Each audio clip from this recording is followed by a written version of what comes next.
Pilgrim at Tinker Creek, Chapter 7, Spring. Dillard opens the next seasonal chapter by talking about foreign language. And ultimately, this discussion is leading her into the interpretation of beauty.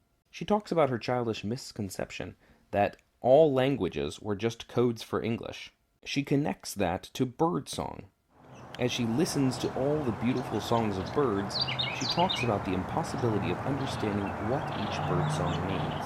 On page 107 she says, "Today I watched and heard a wren, a sparrow, and the mockingbird singing. My brain started to trill. Why? What is the meaning? It's not that they know something we don't. We know much more than they do, and surely they don't even know why they sing. No, we have been, as usual, asking the wrong question.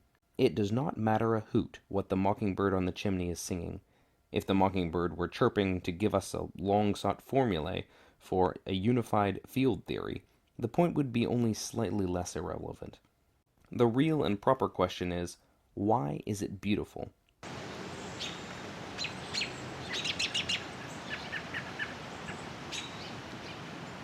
I hesitate to use the word so baldly, but the question is there.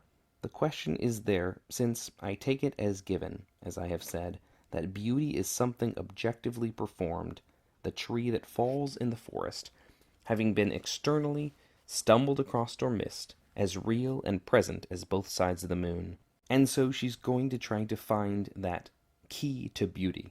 She shifts to talking about the spring, and her reaction to spring. She says, "It is spring. I plan to try to control myself this year, to watch the progress of the season in a calm and orderly fashion.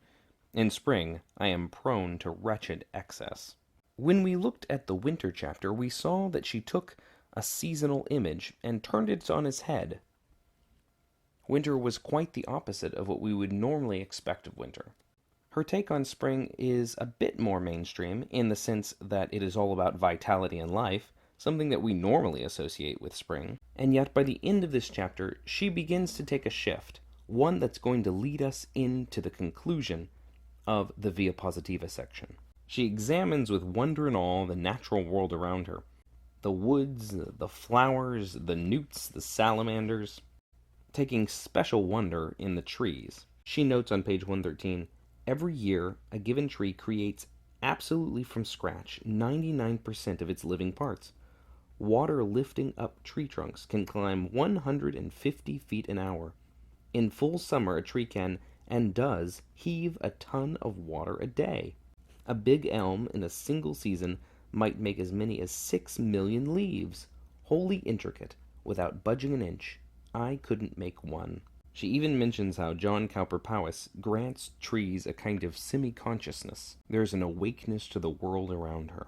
Before she finishes out the first section of the chapter, she references again Pliny and the wind that brings life that we saw at the end of the winter chapter.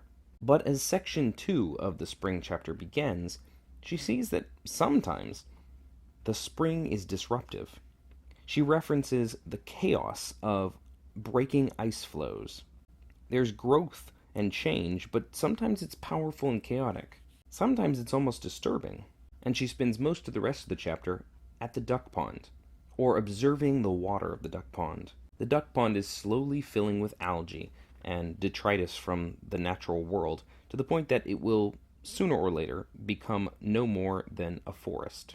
But while it still exists, it is, as she says, popping with life. Aside from the turtles and herons and muskrats and midges, there are the million tiny living creatures in the water.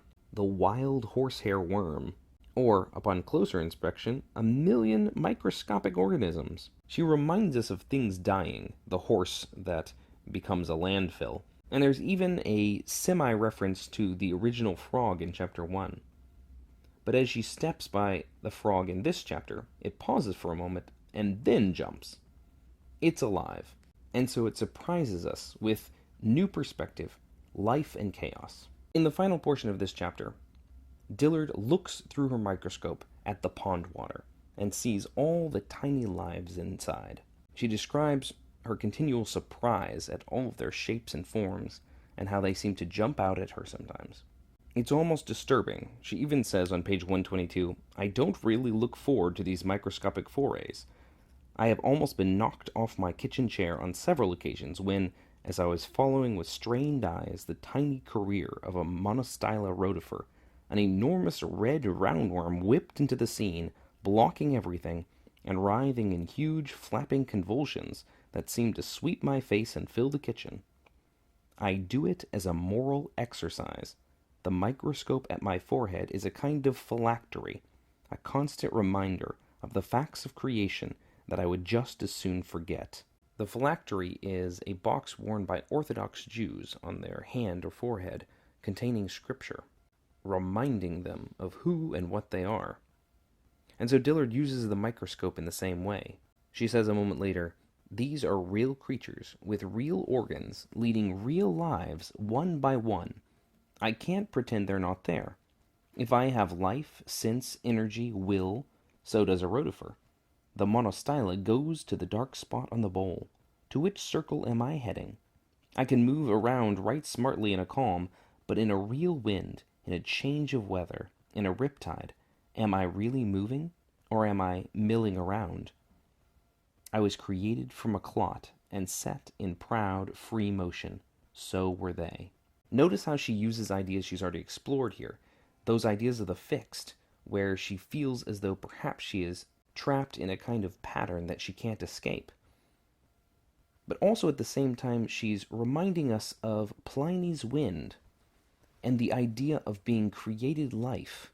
That image of being created from a clot and set in motion is the same image she used when she introduced Pliny's life-giving, engendering wind at the end of the winter chapter. Here she is alive.